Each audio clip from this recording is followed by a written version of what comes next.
Welcome to my class. আজকে আলোচ্য আমাদের পাউলির অপবর্জন নীতি। কি বলছে? একটি পরমাণুর যে কোনো দুটি ইলেকট্রনের চারটি কোয়ান্টাম সংখ্যা এর মান কখনো একই হতে পারে না।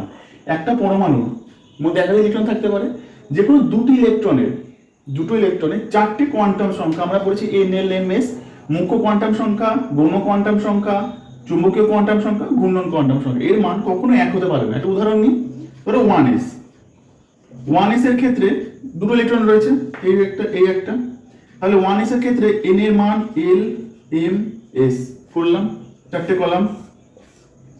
n এর মান হবে 1, n এর মান 1 মানে L এর মান 0, M এর মান 0, S এর মান কি হয় either plus half or minus half. আর আরেকটা ইলেকট্রনের জন্য এটা একটা ইলেকট্রন, n এর মান 1, L এর মান 0, M এর মান 0, S এর মান কি হবে মাইনাস হাফ।